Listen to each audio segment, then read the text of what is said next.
We're live. We are back. Hey, welcome back, everybody. What's happening? So, we have got a special guest here today, as you can see already, Mr. David Gray. But you just had me. I didn't know I was special. well, well, we're excited to have you. Yeah, it's feels like we haven't really gotten to do too many trips this year. It's been kind of a sad, strange year, really. that's for sure. It really has. Short on But trips. yeah. So who we got in the chat today, Chris? Who are we looking at? We got KillQuest, we got Jerry, we got Carlson Outdoor Adventures. You tried not to say his name, didn't you? I did. And last but not least, we got Tanya. What's up? Awesome. Hey, Tanya. So, hey, side note, Tanya's soap company, she's working on a project for me. And hopefully we'll be able to showcase that soon. We haven't decided the name, but she's going to make a soap in the theme. I'm not sure what we're going with, if it's sass soap or squatch soap or bronco bar. We're not sure, but it's going to be bronco themed soap. So I'm really, really excited about that. So she's working hard on that for us. Don't do poop because we got that covered. No, I didn't say Toyota. I said Bronco. Oh. Ooh, touche, sir. Yeah, thank you. But no, we're excited to have David on with us. You know, kind of the whole topic that we want to cover today. That's funny, Carlson. I'll give you credit on that one. But we're talking about adversity. I mean, it's like, whenever you have a trip, it's like, what's the percent of trips that we've done in our lifetime where everything went right? You know, there's always something that happens. And I do a horrible job of showcasing that, I think, a lot of times. It seems like I get stuck in the moment on what's going on. That's where David shines, I've learned over the last couple of years, is when something bad is going to happen, you can count on him to capture it, because he wants to be able to share all of those moments, the good, the bad, the ugly. It doesn't matter. And that's what makes his videos, in my opinion, so great. So, but that's kind of the topic today. But before we get into that, David, a lot of people may know, but for those that don't, kind of what's your history in the outdoors? Like, what kind of got you started? And how did that kind of grow? Well, I haven't been backpacking that long. My first trip was like in 2010. Yeah, but my whole life I had been interested in it, because I the story I tell is it goes all the way back to the 60s, 1960s. My grandparents used to live in Monroe, New York, which is about 40 miles northwest of New York City, right by West Point, and right along the Appalachian Trail. And so when we would head out there, we would always take one or two trips out a summer, and my dad would drag us over to the AT. And I remember back, it was probably 1967 or 68. And we met some hikers with external frame packs, long beards, long hair. And it was just kind of like we were a little kid. I think it was 7 years old at the time. And it's like, what are you guys up to? And they said, well, we've been hiking all the way from Georgia. And it just kind of like something stuck. You know, it was like my whole life, something stuck. And it was something I always wanted to do. But it took me until 2010 to actually start getting the gear and get out and do it. So I've only been backpacking a little over 10 years. All the stuff I've crammed in. And the one regret I had is that I didn't start back when I was younger, because I started backpacking when I was 50. And the aging process between 50 and 60 is pretty darn fast. That's what I found as I look back on some of my early videos. I'm a lot younger than, man, I look a lot older than 60. And so some of the wear and tear from the trail, the adversity we're going to be talking about. But, I was thinking about that adversity when you told me that would be the theme. And, the very essence of backpacking is really adversity. And I think it's one of the things that maybe attracted me to, and maybe attract a lot of people to it, is, you think about it, you're going to strap a heavy thing on your back. You're going to be out in the elements, hot, cold, rainy, snowy, bugs, everything. I mean, even on a good trip, you're talking about a lot of adversity that you have to overcome. And when you Absolutely. get done with it, if you've successfully accomplished the trip, I mean, you've done something. I think that's what life is all about, is you feel like you've actually done some living on that Yeah. trip, and that's what draws you to it. But I tell you, there's probably 99% of the people in the world that have zero interest in backpacking. And as soon as you start describing it to them, you go, and you enjoy that? Yeah, yeah. Yeah, I've heard that. But I have but on the other hand, some of the places that I've seen, some of the places that we hike to, that it's the only way to get back to see, and you sit and look at some of these views in Glacier, Colorado, the winds, Sierra, whatever, and you pinch yourself thinking, man, I can't even believe this is real. It looks like I'm sitting inside of some kind of a painting or a picture or something, and you can't get back to those spots any other way. Right. Yeah. How do you come up with where you want to go? Like what determines your destination on a trip? Because I mean, to me, it's like, if I want to find some cool places to go, like I can count on a David Gray video to show me some of the most, memorable places that you can imagine. Yeah. Well, I mean, it started in the Midwest. You go to the places that and I think there was a book on hiking Indiana. I can't even remember who it was Bloom, I think, wrote it. And my early trips, I got that book, and this was, I wasn't doing it. I don't know if I did a lot. I don't know if there was a lot of stuff on the internet at that time or not, but that book had all the best hiking trails in Indiana. And so at first, I was just hiking them. And then as I got into backpacking, he had some kind of a legend in there that allowed you to say, oh, these are backpacking trails. And I remember the very back of that book, the whole last few chapters were all on the Knobstone Trail. Hmm. So, initially that was kind of like my dream, my big trip in life, was once I kind of got a couple trips under my belt on the, in the Dean Wilderness, the Peninsula Trail, whatever. It's like, okay, I'm gonna go do the whole Knobstone Trail eventually. That's still my dream. Yeah, and it was worth it, man. I still just love that trail. I haven't been back there in a while, but from there, once I did the stuff around here, I had always wanted to do. I always loved Colorado. We did a lot of car camping trips out there, and there was a book by David Day.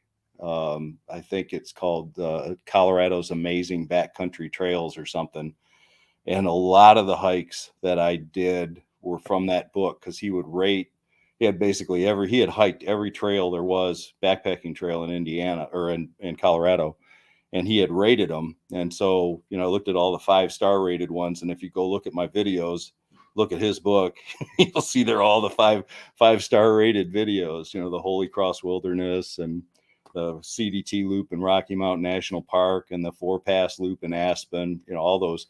So it was just kind of like one trail led to another. And then it was like, okay, one of those there you go, one of those Colorado trips, one of the first ones we did, Christian and I were sitting down in the South San Juan Wilderness. It was in 2012, and that's where the idea of going to Glacier for the first time came up. We were sitting our last night around a campfire, and around the lake. What was the name of the lake? I can't remember the name of the lake. A Blue Lake up in the South San Juan Wilderness. And it was raining. We were sitting underneath a tarp, and I said, why don't we think about doing Glacier next year? And so then, I didn't know anything about permits for Glacier. I knew it was kind of an elaborate process.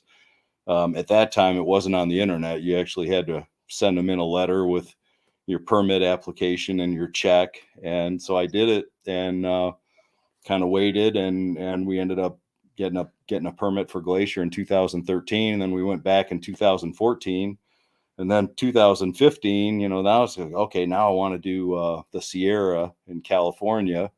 And then I think the winds came about because you crap out on permits.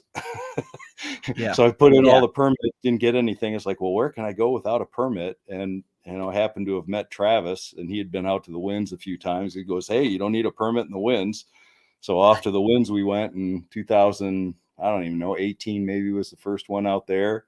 And we've been back 3 or 4 times since. So it just kind of like, it went like that. You just, there are so many people have asked me, you ever interested in going and hiking in Europe or anything? I would love to hike the Canadian Rockies up in the Oh Banff yeah. areas. Yeah. Although if you read the news, there was just a grizzly attack up there. Yeah, Yeah. I did see that. Was it a lady that was mauled? There was two. It was a man and a woman and their dog all got killed. They were in their Ugh. tent. They did everything right. They discharged their bear spray. Everything. It was one of those attacks that really makes you think about, man, these people didn't do anything wrong, and Yeah. they still took it on the chin. And that was up in the Banff area. But there's a trail up there, a pretty popular trail, and that you'd have to get permits for that. I looked into doing one time, but the problem you run into with that is it's just so far away and logistically so difficult that, you know, if you're going to do a 3 or 4 or 5 day trip, you're going to add 3 or 4 or 5 days of travel to it just to get out there and back. And so that kind of scares you. But one of the things I've run into is when you start doing those kind of areas and those kind of trails, it's a little bit like anybody who goes downhill snow skiing. Like, you know, yeah, Midwest has some snow hills that you can go on, Michigan, Indiana, but once you kind of go out to Colorado and you do some of the stuff out there, it makes it really hard to ski in the Midwest. Same thing with backpacking. It's like once you go out there, it's what you always want to be doing, and it's just like you just don't get the same satisfaction as I did on some of the early hikes in the Midwest. But Yeah. you know, it's also you keep going back to, you know, Red River Gorge, a lot of the places we do around Indiana. I've probably done the Peninsula Trail probably 5-6 times now.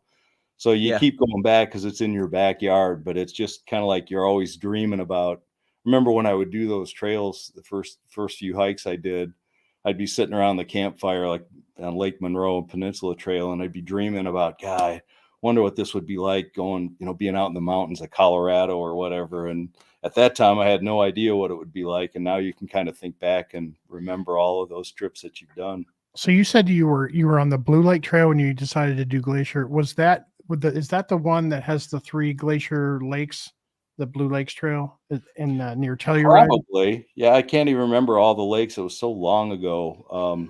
Because I've done that trail and I didn't get to the top 2 lakes. I just went to the main one there. That's why I wondered if that was the same one. It could be. It's right. We started at, it's the Platera Reservoir.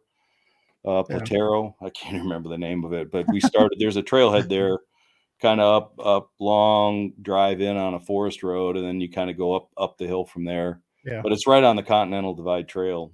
So I think it is the same one. Pretty popular area. So when you get up there, you're only a few miles away from the way south in Colorado. You're only a few miles away from the New Mexico border. Yeah. Beautiful area, Tangent Trails has a comment, and Tanya, they both have comments I want to kind of pull up here. Tangent says part of the reason I started making there you go, making my videos is because I had so many friends and family ask me, what is it that I actually do out there? And then Tanya had a comment talk about her mom and dad can't get out and do these things, but love to. Yeah.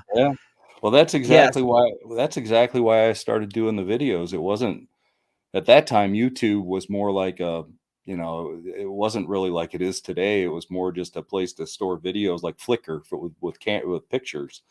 And I looked at it as a way, it was brand new. You couldn't even put, I think the maximum resolution you could put up there was either 360 or 480p. There was no high definition. You know, videos were limited to 15 minutes or even shorter, you know, when you had a new account. Yeah.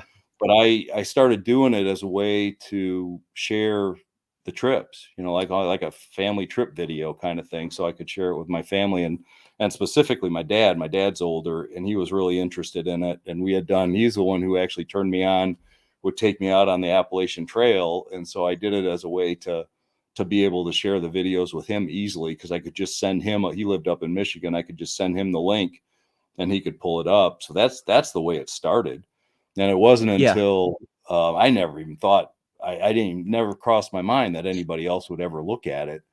And as a matter of fact, until just recently, you could have gone on there and seen, you know, old piano recital videos of my daughters. And, you know, that was the way I did it. And then it was the first glacier trip, I think, that I remember about 6 months after the trip, I looked and like, like 1,500 or 1,000 people had watched it. And I'm like, who would ever watch this You're stuff? like, why? Yeah, it's like, what? And it's dawned on me. It's like, oh yeah, man, people might, they're really interested in doing a glacier trip themselves or whatever. And that, just, so that's kind of the way it evolved. And then you start to realize it's like, I do my trips a little different. So many people like start their hiking videos in the trailhead. I always thought it was kind of useful or interesting to go, okay, here's the travel portion of it, and here's where we stayed. And because I always loved finding a mom and pop hotel, something that was cheaper or whatever, a local instead of just a chain hotel. And same thing with the restaurants, just trying to find a really nice, and it would always be a search on best barbecue near me, best breakfast near me. Pretty easy searches. It wasn't anything elaborate. And I'd pull up the list like, oh, look at that. It's only, 3 blocks down the street. And so then you kind of share that with everybody. And so many people over time have said, hey, you did all the planning for me. I did this whole exact trip doing exactly the same places you stayed. And I went to the same restaurants and they kind of felt in the videos, the way I make my videos, I deliberately try to make it like, you're along for the ride, like you're a hiking partner. And, they kind of felt that. It's like, hey, I feel like I've already done this trip with you. And, it's just a unique way of doing it, I think. And, it's kind of my style. Everybody's got their own style. And, for anybody doing it, I certainly encourage you to, not copy what I'm doing necessarily. Try to find what works for you. And I love when we go on trips with a number of people that do YouTube videos and go back and look at the way everybody's done their video. It's like everybody's kind of got their own style. And I remember when we did the Adirondacks trip in, height of COVID in 2020, and everybody along on that trip was doing their own video. And I remember Goat, the way he did his, it was kind of like almost like a comedy. And it's like Jason did his, it's kind of like, it was just so much fun going back and watching all those videos and all the different styles. The same trip. It was like you never even know that was the same trip that I went on, but it didn't look like it. So it was pretty cool. Yeah, well, and everybody gets different shots. I mean, you all have a lot of the same shots. I mean, that's going to happen, but there's different angles, or maybe they'll get something different on the trail. It's like, oh man, I mean, I've watched stuff before, and it's like I didn't see that, but I seen it in your video, so it helps catch you up. So that's a cool aspect of it too. Now, as far as like the editing process and camera, like what did you start out with as far as, what were you shooting your videos with, and how did you kind of edit them in post in the beginning? Well, the first, I guess in the early days, I was using the very first trips all the way through really the 2014 glacier trip. I used a Panasonic. It was one of the earliest high definition cameras out there. It was a Panasonic HDC 9 or something like that. And it was a 3 CMOS sensor camera that I bought for Christian actually in 2006. And, I bought it for him as a Christmas present or birthday present. And I knew in my mind, it's like, I might be able to use that too. And it was a pretty remarkable camera for its day. That's awesome. There was the downside of it. As I go back and look at some of those videos, the quality of them wasn't too bad for that time, but the image stabilization, I don't even think it was non-existent, wasn't it? Yeah, it didn't even have image. So that's, over time. And then because of that, I wanted something. We did that all the way through the 2013 glacier trip. When we were going to go back to Glacier in 2014, I wanted a better camera. And I actually got in touch with kind of a crazy story. I don't know if anybody knows Scott Harriet. He did a lot of, in the early days of backpacking videos. I watched all of his. He didn't do streaming videos. He actually sold DVDs or Blu-rays, and went by the trail name Squatch because he was a big Sasquatch guy. And he did a bunch of videos on the Pacific Crest Trail called Walk. One of them was called Walk, Still Walking. He did like 4 videos, and his whole approach was to interview the thru hikers that were doing the PCT. But later he switched to the Appalachian Trail, and he did a couple videos. One of them was called Flip Flop Flippin', where he was just bouncing around on the AT talking to hikers. His whole approach was really to talk to the hikers. And so I've tried to incorporate some of that because it was kind of cool. But he would interview hikers along the way. But the quality of his video in that video was just stunning. And I was ordering the video from him. It was a Blu-ray, and you know, on his website. And I had asked for expedited shipping, and he sent me something and said, he sent me an email directly, and he said, "Hey, I forgot to send it expedited shipping. You know, let me know how I can reimburse you the $2 or whatever." So I got a direct email address for him. So I took advantage of that to say, "Hey, by the way, you know, what camera did you use in this? Because you know, I thought the quality was just outstanding." And he said, I used a Canon Vixia G10. You know, I never heard of it, Oh yeah, I but know that I bought camera.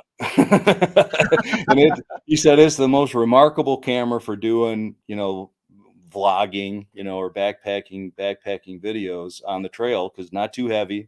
Quality of it is just absolutely outstanding. And so I bought That was that. like a handy cam type, right? That was like a Well, it was about that, you know, that big, not Yeah. too bad. And so I used that on the 2014 trip, and then like backpacking gear, that kind of gets you into it. Then I bought the G30, you know, because that was a, you know, it had a bigger image processing sensor on it, could do 60 frames a second. That led to the G40.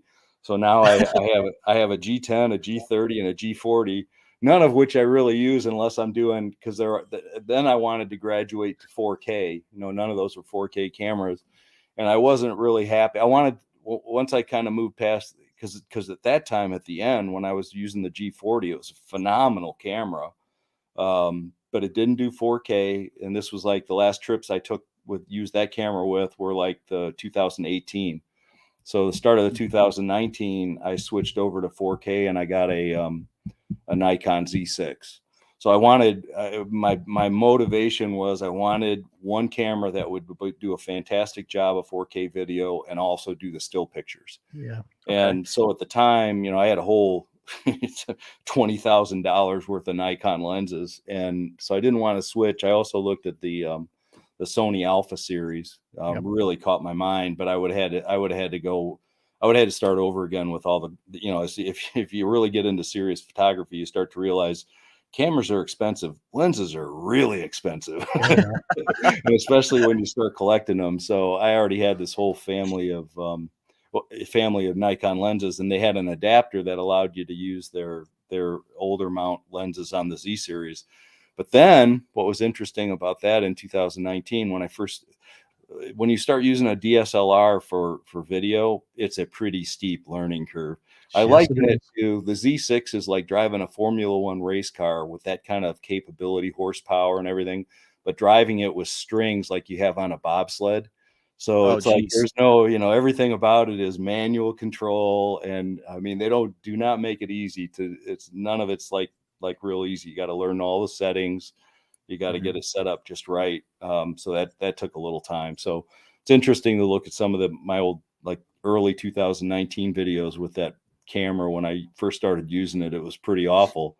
And then I also learned that they had an adapter that allowed you to use the old Nikon lenses with the Z mount camera, but the focus noise was just horrendous when you used an external microphone that was real sensitive. So you'd hear this. Yeah. And so then I had to adjust. They still work, but I remember, like, it was the Wind River Range trip was the first one when I learned to put all the focusing in manual focus mode to get rid of the focus motor noise. And then I started buying the Z mount lenses because they were just absolutely silent. So, you know, it was kind of it was a simple question, Jeremy, but that was a long ass answer. Very simple question. But that's the road that I've taken to where I am now. But what I use now is a Nikon Z6. I still use that same camera. Okay. I've settled on the 20 millimeter Nikon Nikkor Z lens, and I use a Rode VideoMic X for the mic. Sound quality is super important to me. It's one of the things that I really spend a lot of time on. And so I use the Rode VideoMic Pro X, whatever the hell it's called, but it's a very heavy lens with a steel body, but the sound quality of it is just absolutely outstanding for like ambient sounds in the forest and everything. Okay, awesome. Well, let's actually bring up some still pictures. We're gonna jump.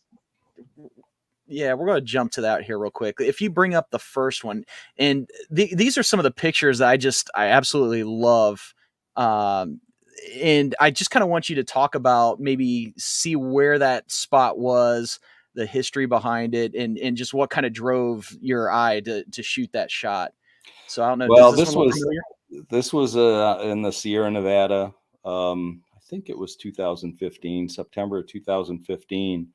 That was a pretty epic year for hikes, and this was the last one I did. It was a solo hike, so that was kind of a big deal. I hadn't done a lot of, yeah, I've done tons of solo hikes, but never really a Western solo hike with no dogs.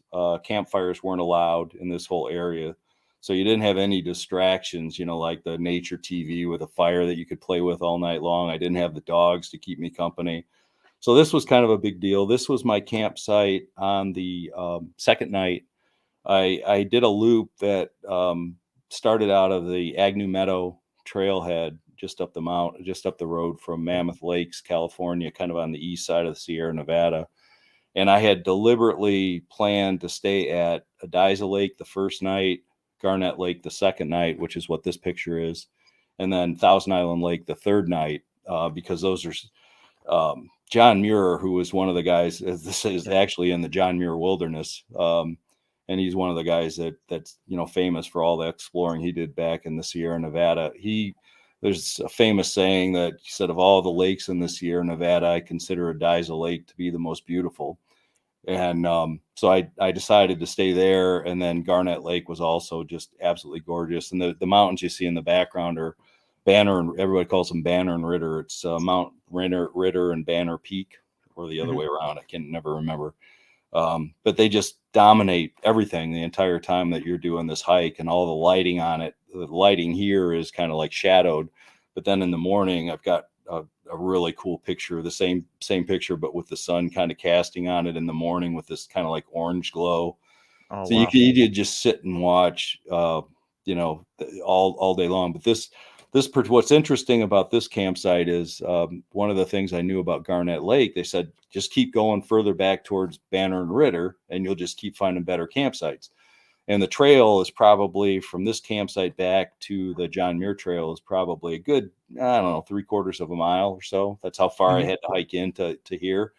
And as a day hike, after I found this spot almost right away. And what was interesting about it is it was like, it's really exposed. And I had this gorgeous campsite at Adiza Lake that was in the, right in the woods, just your perfect campsite, kind of overlooking the lake and everything. And so this one I considered to be kind of exposed. There weren't a lot of trees around. What I didn't realize or thought about later was, Thousand Island Lake was 10 times worse, and you were just going up in altitude. So the trees were thinning out. So there weren't as many trees because you were starting to get up above tree line.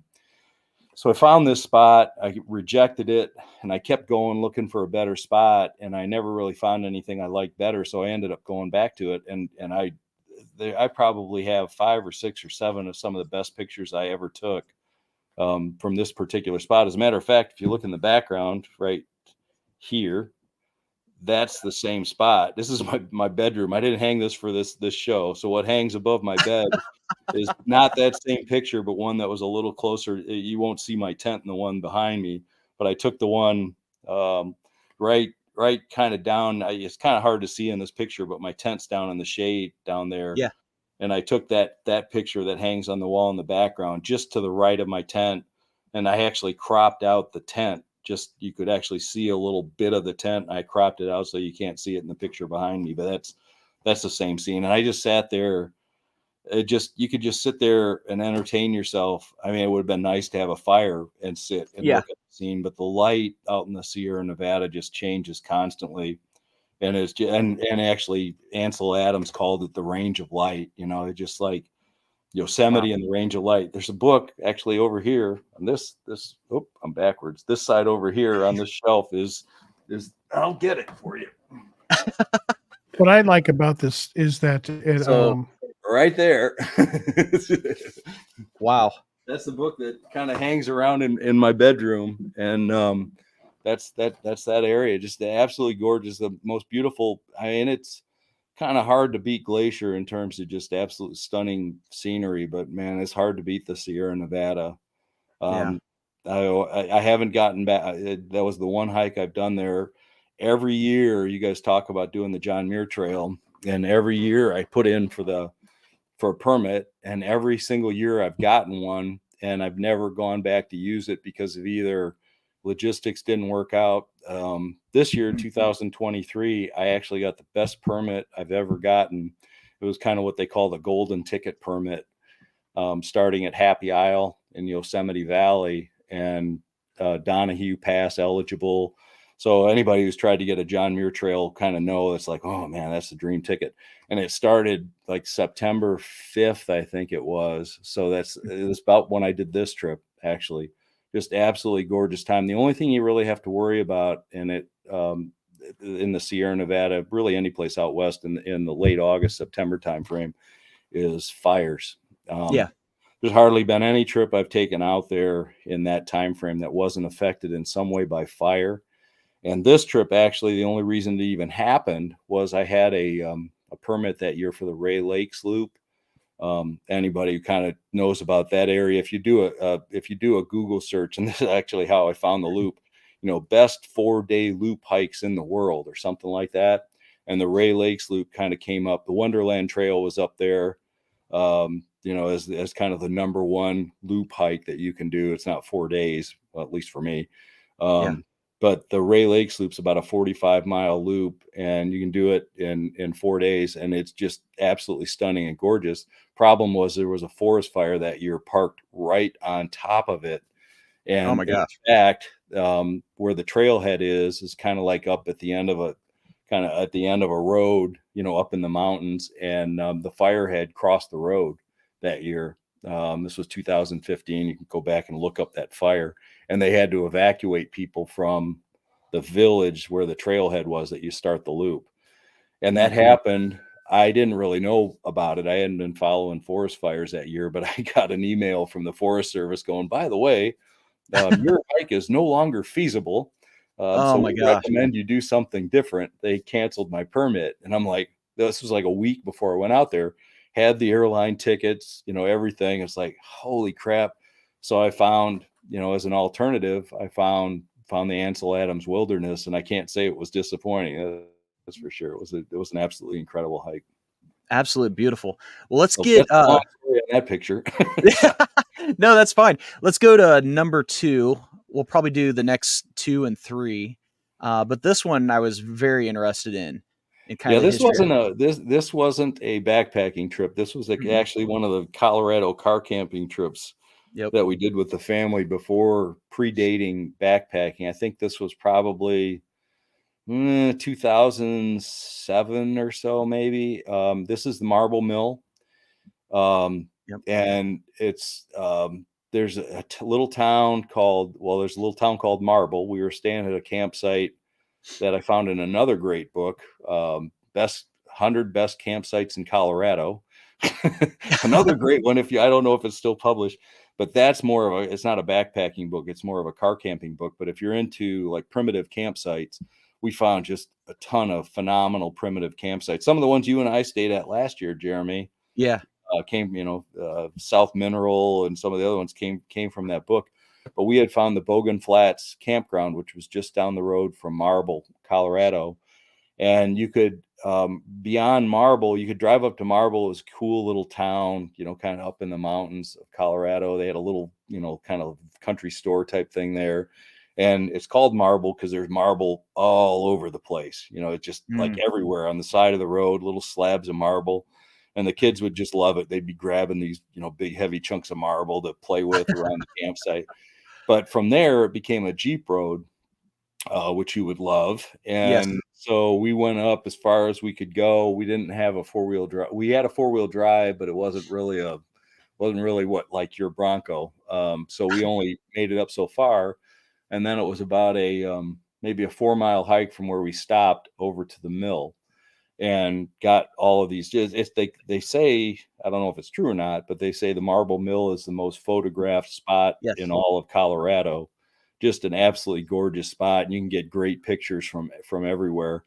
And then we continued on past the mill to the little town of Crystal, which has a fantastic story. And I remember there was like a John Kerry sign, no electricity there, no running water or anything. I don't think.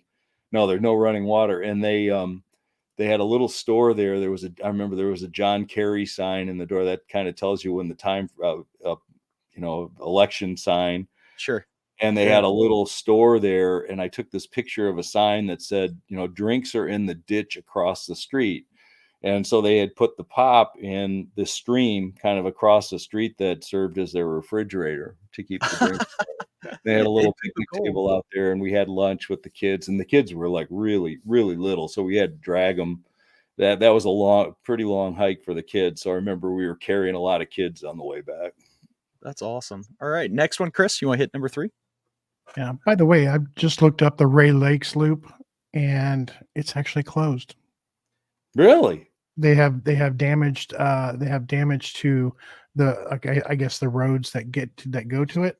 Okay. And it's closed at least indefinitely for right now. Wow, that's kind of sad. I know. This is sorry, Wish. Yeah, this is Holy Cross City. This is in the Holy Cross Wilderness. I can't remember what year we did this. 2017 maybe. Christian and I did this loop. This was another one that I stumbled upon from that book, David Day's book, and it's an interesting one because you start at the Half Moon Trailhead, I think, and then you end at Cross Creek Trailhead, maybe, which is down the hill about 7 miles. And in doing the research for this trip, I was like, well, there's no shuttle.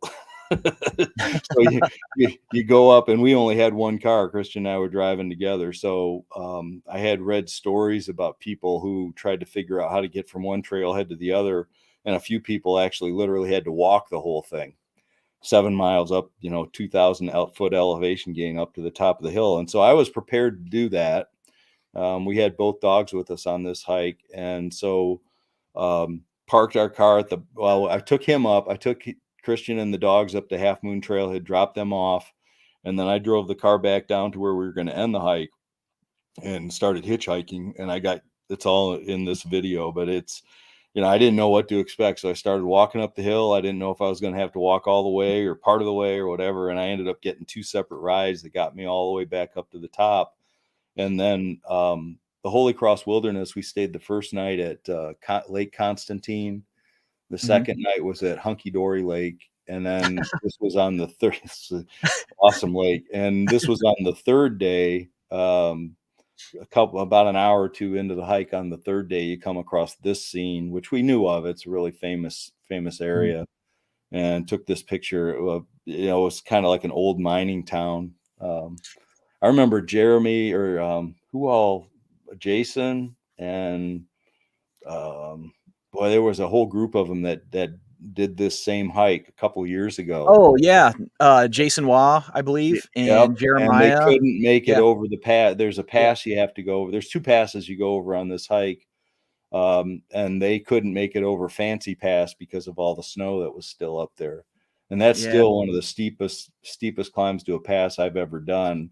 When we did it, it was late August. I think they did it considerably early. That's another thing. If you ever do Colorado hikes kind of up on the Continental Divide, plan them a little later in the year, because you'll realize really quickly that the 4th of July is still winter on the Continental Divide in Colorado.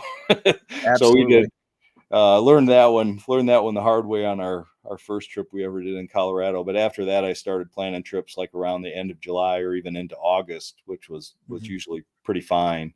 And that's when we did this trip. So absolutely gorgeous area. It was a great hike.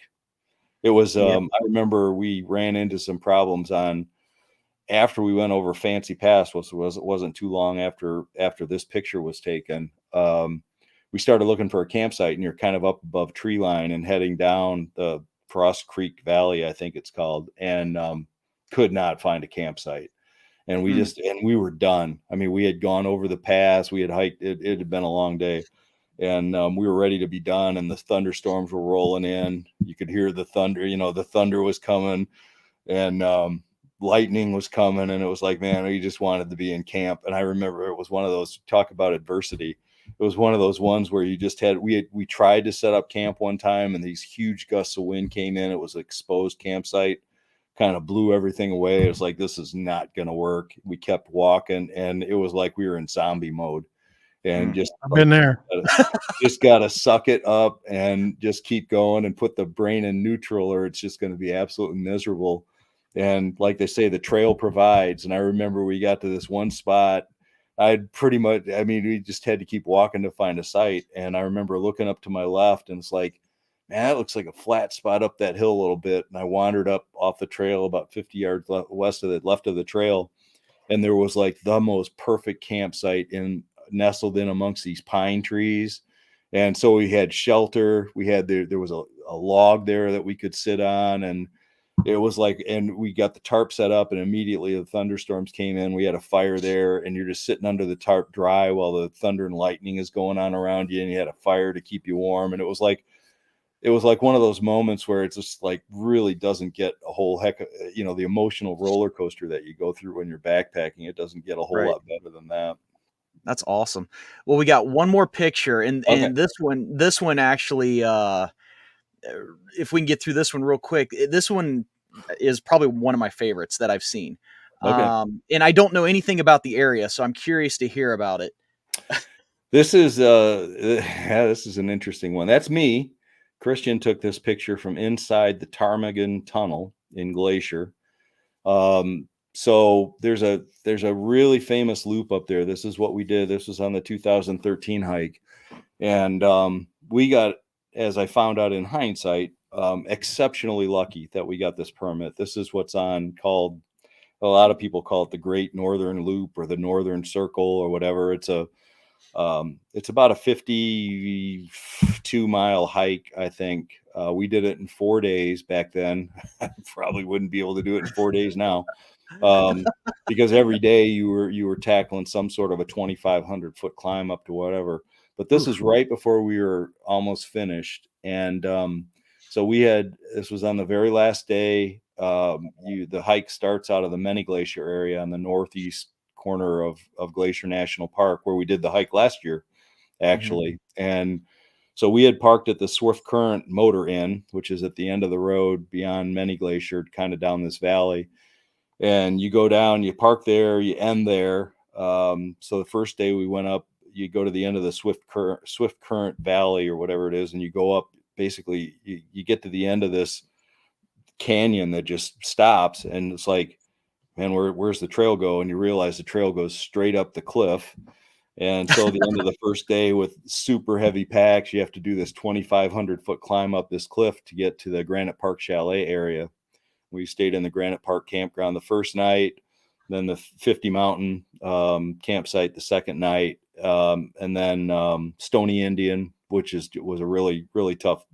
They're all tough sites to get. And then the last night we stayed at Elizabeth Lake Foot, same place we stayed last year, our last night. And then from Elizabeth Lake, the campground of Elizabeth Lake is just gorgeous area, completely surrounded by these tall mountains. And you have to hike up the Ptarmigan Trail to the Ptarmigan Tunnel, which goes through the top of the mountain. Oh, wow. But you can't see where it is. So the whole time you're sitting at camp at Elizabeth Lake, you're sitting looking up in the mountains like, where the hell's the tunnel? And I don't know where it is. And you just like, all you know is like, that's one hell of a climb we're going to have to do first thing in the morning. And so it's 10 miles. It's 5 miles up to the tunnel from Elizabeth Lake. It's a 2,500 foot climb. Then you go through the tunnel. The tunnel is probably about 100, and then it gets super steep at the top, kind of carved into the side of the mountain. But there's like stone guardrails that people have erected, and the trail's fairly wide, so it looks a lot sketchier when you're looking at it from a distance than when you're actually on it, like a lot of trails do. But then you get up to the tunnel, and it's maybe about 100 feet long, like straight through the mountain. And I had gone to the other side, and I was getting some video because the scene on the other side is equally stunning. And I'm getting video on the other side and pictures. And Christian took this picture from inside the tunnel. And the lighting effect obviously was super dark in the tunnel, but it was like I think I processed it as an HDR shot or whatever. But he just took it with a little point and click camera. This was Oh, wow. those little Canon point and click cameras that he took it with. So it's pretty cool picture. I love that. I've actually got it framed somewhere around the house. Yeah, that out of all of them I've seen, this one just fascinated me the most with just the way the doors were open. And it's almost like there's kind of this angelic haze with the lighting on the sides of the doors. Yeah. It was really, really well, cool. just to put it in context, the tunnel doesn't open until, I mean, it's obviously it's under snow, the whole time. And they close the doors so the tunnel doesn't fill up with snow, but there's 30, 40 feet of snow outside of it Oh my until late gosh. in the year. And when we did the hike last year at Glacier, which was right around the 4th of July, the tunnel was not open. And it's one of the key passageways. So it totally changes the way people could do hikes. And a lot of people didn't know that the tunnel wasn't open. And It's so closed now, by the way, too. Sorry. I'm just full of good news. It's closed right now as well.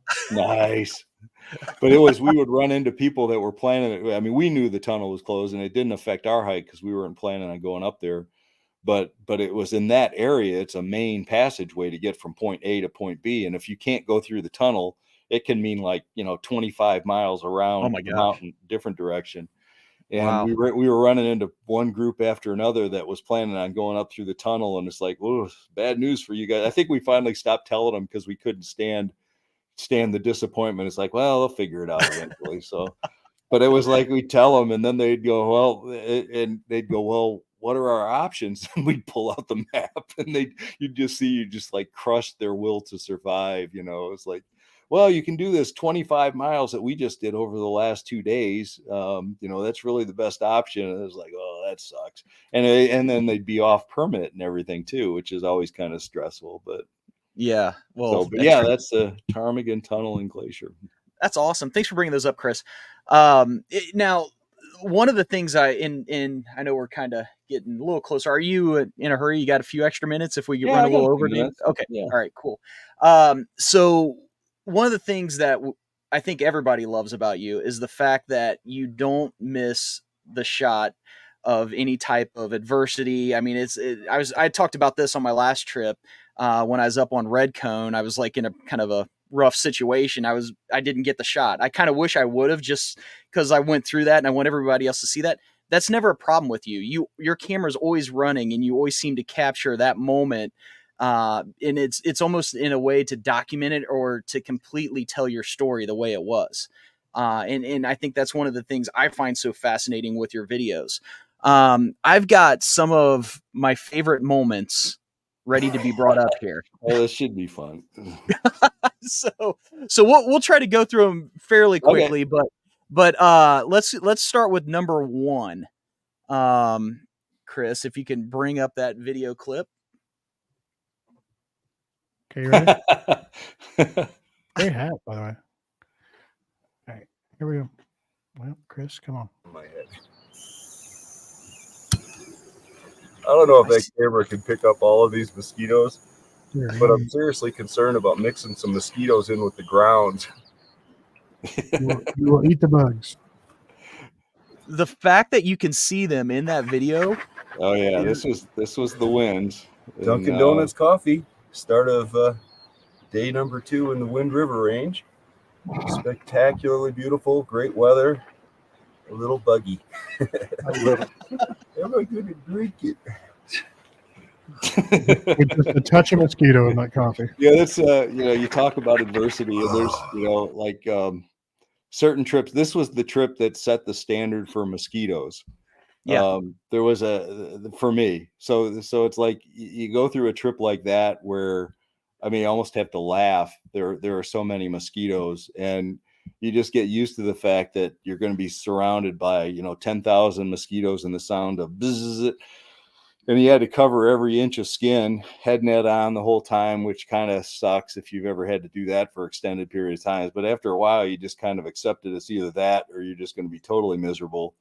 But the exciting part of that trip was when you would have to go to the bathroom in the woods because The only thing, it was one of those trips where normally you look for like a nice sheltered spot for your camp that shelters you from the wind and everything. It was just the opposite on that trip.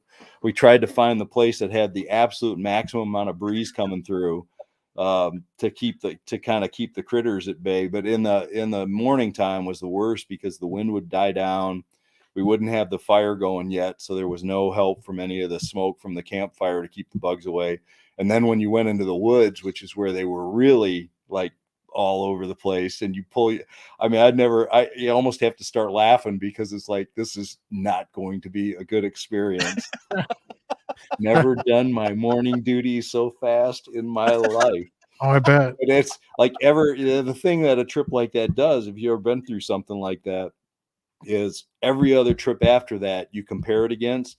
And it was Travis and Christian and I on that trip, and it's like, well, not as bad as the winds. It's like you just, and it is true. It's like you just never.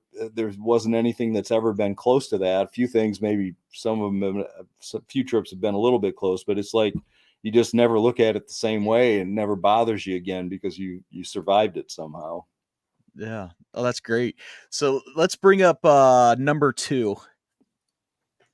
And there's something about exhaustion, like, and if you're not feeling great, that has a tendency to kind of bring you down. Yeah.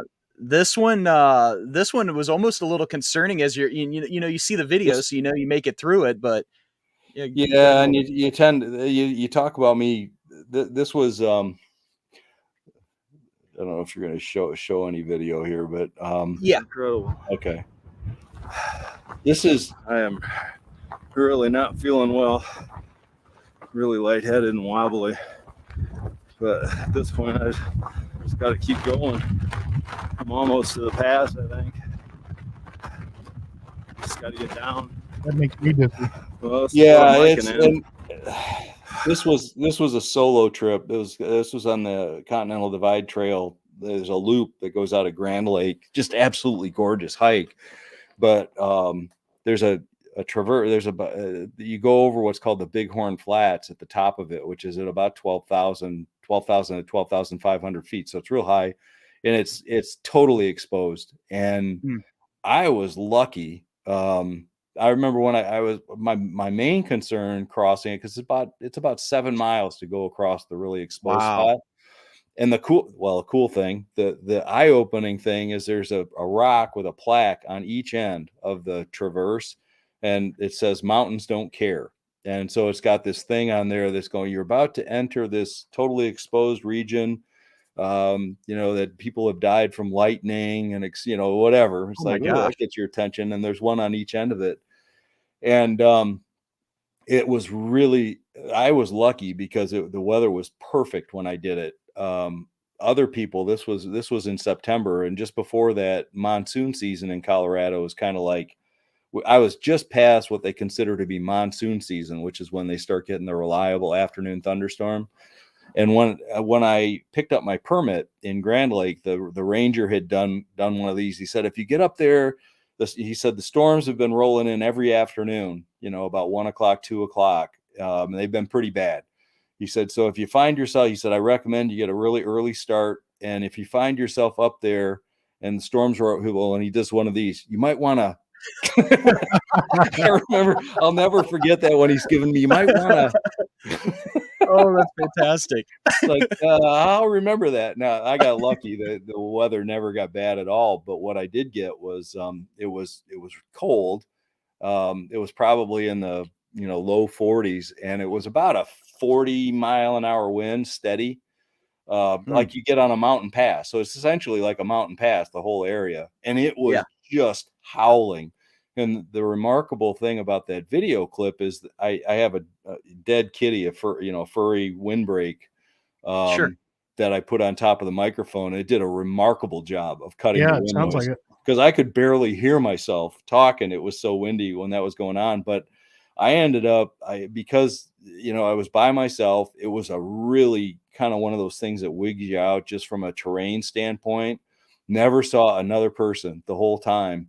And I was warm enough as I was kind of climbing up these switchbacks to get up to the top, but that was mostly in the woods. But once I got up there, the hype, I hadn't been eating or drinking anything. Right. And I think the hypothermia kicked in, low blood sugar kicked in, altitude sickness probably kicked in a little Yeah. bit. And the combination of those, I was hiking along and my vision, I mean, I just kept going. I knew I probably had to stop and, replenish everything, but I didn't want to stop because it was so freaky up there and the wind was howling. It was like one of those things I just want to get through this because it's Yeah. just totally freaking me out. And you're sort of on the verge of panic. So you talk about, I always pull the camera out. Well, this scene right here that you just showed, it took every bit of willpower I had to pull it out. And I didn't film most of that traverse across there because I was just really kind of wigging out. And I got to capture some of this. So this one shot, and it still kind of gives me the creeps looking at it now because I kind of minimized how bad I was really feeling. But I got to a point where my vision started to it started to kind of come in, the blackness around the sides. Yeah. And I'm like, man, I either got to sit down and it was not a place where you want to pass out or a situation. And I'm like, I'm either going to have to sit down and do something or I'm going to fall down. And it was like one of those ones where you kind of don't want that choice to be out of your hands. But I really got to a point where I came up and there was no place to get out of the wind, but I came up to this stone cairn that they had that was marking the trail, and it was a fairly large one among kind of amongst these other rocks, and it gave me just enough shelter, and I sat down next to that thing just to give me a little bit of a windbreak. And I remember I did a couple gel shots, I did like an energy bar, I drank a liter of water, I'm taking all kinds of electrolyte stuff, and it was just, and at the same time a group of people came up, and it was like I barely even talked to them, but just the knowledge that there was another group of Someone hikers else up was there there. was Yeah. like that emotional boost that you needed. And then Yeah. shortly after that, I got to the peak of the trail, the summit of the trail. I call it a summit. It's mostly flat. I mean, you could barely tell when you were going up and down, but you could tell there was a slight rise. I got up to the summit, and then I could see down the other side into the next valley that I was going to go down, and the tree cover and everything. And it was like, hallelujah, I'm saved kind of thing. But Well, you yeah, can that see the was distress in your one of, face even on this clip. You could see how Yeah. distressed you are. it freaks me out looking at it. This is one of the ones on my website. I've written about this as, like one of my 3 scariest moments. And this one was one where it was just, it was really the first time in all the hiking I had ever done that I kind of got freaked out. I've never been scared of wildlife or animals. I've always been kind of terrified about, I've never been scared of bears. Some people get kind of wigged out about bears. They've never bothered me a bit. I get freaked out about lightning. I can relate. If you've ever been in a spot like that video and Yeah. a lightning storm's rolling, I've had a couple instances like that where it's been close enough you realize it's like, this is not a good place to be with the lightning rolling in. And it gives you proper motivation to kind of like move it along, like the ranger said. But that was one of the times physically, it was the first time physically that I'm like, man, I am not in a good place right now. And that had never really happened to me before on any of my previous hikes. And it's one of those things that as you gain experience hiking, you almost wish you didn't have those kind of experiences. Cause I look back to those early days when it was like, you feel invincible and you haven't had any of those experiences. So you don't realize what can really happen. So you're just happy. Everything is perfect. Nothing's going to go wrong. And then over time, as you accumulate all the experiences of things that you realize can go wrong, you start getting you start getting real timid and more worried, worried, I guess is the best word. So now all of a sudden you're a seasoned hiker and it's like, well, it's not nearly as much fun as it used to be because I know all the things that can go wrong now. And it's all I think about, it's like maybe like some cerebral edema could exactly. again Yeah, and kill like you. You start collecting all those adversity lessons, right? And it's like, Yeah. oh man, this sucks. Yeah. I got one more clip I want to show you. We're going to do number 4. Okay. 1, 2, 3, 4. Okay. Yep. 1 second. Yep. No worries. This one should look fairly familiar to it, and it's actually a recent one. Oh boy. I love that I paused right there. That's the best. Yeah, this What's the name of that? I can't even remember the name of the lake. That was Alta Lakes. Alta Lake. Lake. Yeah. Yep. Oh, we had looked forward to being up here. This was closer. what about 12,000 well feet? planned, well thought out tarp is I suggested this place. quite nicely. Yeah, It yeah. was This was all because of gorgeous. Chris, by the way. It was gorgeous, but man, was it cold. Out and Jeremy's in shorts and a tank top. Well, the course it is. amazing thing was when we first got up there, Not anymore. it was probably It's probably 70 30 degrees. colder. Yeah, this is the other Things thing. that happen. This was like the lesson in what can happen in the mountains. It was probably 70 degrees and kind of sunny, just absolutely Little gorgeous. thunderstorm in the mountains. And the Well, thunderstorms that is roll about in. everything except for my winter down jacket. Well, I've never experienced a thunderstorm in the Rocky Mountains or in Colorado in the mountains. You're hating this, David. Drop like Oh, this was- and it's probably The, dropped. the temperature at least dropped from 30 like probably degrees since this 75 started down rolling to through. probably about Winds are 45 with probably 30 rain. miles And, you know, the thing you can't imagine is the temperature's bad enough, but when the rain and the sleet and everything comes in, it's wet. You know, it's just like the air becomes wet. And so it's just really penetrating. I remember this eventually. We just were waiting and waiting and waiting. I can't remember if I don't think we'd even set up camp yet. No, we did. We did. We actually okay, set up. Yeah. Okay, Yeah. we You had had your camp tent set up. Yeah. But we Yeah. hadn't committed really to it yet. And Right. and so and there was just no end in sight. It was just rolling in, and it's finally chased us to the Bronco. I remember. Yeah. And it was like kind of nice. It was when I fell in love with overlanding trips with a vehicle sitting right there where you could actually kind of get out of the weather, and the heat was on, and it just kept raining and raining and raining. It finally chased us. We ended up deciding that a hotel and Telluride was right kind of at the end of the trip, and hotel and Telluride sounding pretty good right about now, Jeremy. Yeah, that was actually a lesson for me. Like I had no idea. You know, I haven't spent a lot of time at altitude like that at that point, but I camped there. I camped there and had a beautiful day there, no storms at all. And that's why I was like, well, I want you guys to have that experience, you know, Yeah. because I had a great experience there. But It was gorgeous. yeah. I mean, Yeah. it was absolutely gorgeous. And when we showed up, that's exactly what we had. And you could kind of see the black clouds starting to roll in. It's like, we might want to get the tarp set up. So it was like the first thing we did was set up the tarp. That was actually a good call. But the problem was it was really windy too, because it was up so high. And the wind 11,000 feet. Yeah, the wind picked up to about, I don't know, you can't really tell in It was here, a but I lot. remember we had trouble sometimes keeping the tarp set up, and it was pulling. We had stakes in, and we had put rocks on top of the stakes, and it was even pulling those out because it was acting like a parachute.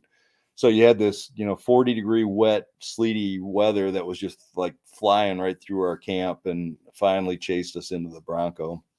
And thunder too. That like we kind of I think Yeah. wasn't that what kind of alerted us something was Yeah, coming. And then yeah, we're it like, was. Yeah, it "Something's was coming," we're definitely gonna not do the it. best weather, that's for sure. No.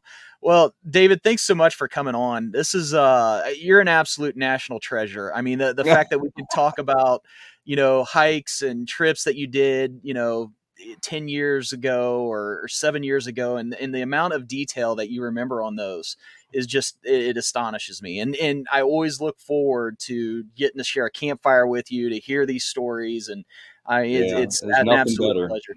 No, there's Absolutely not. nothing better. I feel the same way, Jerry. And that's the thing is, I think this theme of this was adversity, and I think that kind of cements it in your mind. Different Yeah. than the normal stuff you go through when you're hard to remember everything when you're sitting at your couch watching the same TV show every night. Yeah. But when you have those kind of stories, they just kind of like cement themselves in your brain, and they never go away. They're memories that you remember forever, your whole life. So it's worth Absolutely. And Well, how you overcame them is really the best part of it. Yes. it. Yeah. Yeah. That's Just awesome. like how you just overcame Elbert there, Chris. Yeah, that's right. That was some adversity. I mean, I didn't almost die. You're the one that almost died. I was fine. I was all right. It was a little cough. So, yeah. Well, I'm impressed with what you guys did, because that's one thing that as I've gotten older, and I don't know if it's just me or if I imagine it's just in general, the altitude hits you harder. Yeah. Yeah. And so all of those, never thought twice about doing high altitude Colorado trips, because I really was never all that affected by altitude. Now, as I've gone out and done some altitude trips, like when we did the overlanding trip, we weren't doing a lot of physical exertion, but I felt it a few times, you know, and you Yeah. really notice it like when you don't sleep well at night and, you know, Yeah. your body. And if you're I heard you guys were monitoring your oxygen. Yeah. Then it really Yeah. freaks you out because you've got the data to support it. It's like, Yeah. oh my gosh, Right. my blood oxygen's at 75. I'm going to be dead here in 5 minutes. So, Yeah. Like that was the worst thing that could have happened is for me to know the numbers. I would just yeah, I assume know. not I'm know. the same. I'm the same way. Then you sit and worry about it, and then you really Yeah. don't sleep because you're worried about it. Yeah, Yeah, absolutely. I just some of those early trips I did as I've gotten older, I think, you know, Chris did the right thing getting acclimated, because that, you know, that makes a world of difference because your body can actually start building up the red blood cells and react to it. It Yeah. really did. It really did. Yeah. So, Yeah. Well, you always have a seat in the Bronco. So all like right, I will take you up on that. so but David is awesome having you on. Why don't you said about your website. What can you tell everybody about that website real quick? Because a lot of people may not know about it. And Yeah, fantastic. it's just davidgraymedia.com, all one word. And basically, if you like the videos, what I did, I always wanted to, I love to write. And Yeah. so I always wanted to, it's always been a dream of mine to have a website. And it took a long, long time to kind of put it together. But it's basically the written version of everything that I just talked about. So essentially, you get, you know, on the videos you get what you get. Here, it's given me a little bit more time to actually. Some of these are really, really long, and they've got all the pictures in them. So it's almost like some of them are almost like a book length trip report kind of thing with all the Sure. things that have happened on the trip. So and it actually got some over time. Chris, if you can scroll down just to show on the right hand side the categories, a little further down, a little further, right here with all the categories. I've written about a bunch of the stories, like what we just talked about here. Oh, cool. So, you know, some of the things that you just share around the campfire, it's like the things that I remember. I've kind of written down some of the stories, but if you want to get the written version of what the videos are, it's a good place to go out there. And there's a link to my YouTube page out there. There's there's links in the banner that go to all the pictures if you want to look at the pictures. But it's really more of a way to see, you know, some of the written versions of the stories. Absolutely. That's awesome. And you don't have to Google barbecue near me. It's already on That's the right. website. That's right. Just go That's right right. here. It's all there. That's awesome. Well, thanks again, David. Chris, you guys got something coming up with campfires and cat holes here? Do you guys have a show coming up? So next week we're going to have Devin from Backcountry Exposure on because I want to talk to him about. He's gone full time as a YouTube creator. I want to talk to him about what that's like. We'll talk about backpacking and all that stuff, but I want to talk to him about that specifically. I want to see how it's going for him. He's about a month in now or so. Okay, awesome. Wow. Awesome. Cool. Well, sounds good. All right. Well, thanks everybody for tuning in, and till next time. Till next time. Thank you guys. See ya.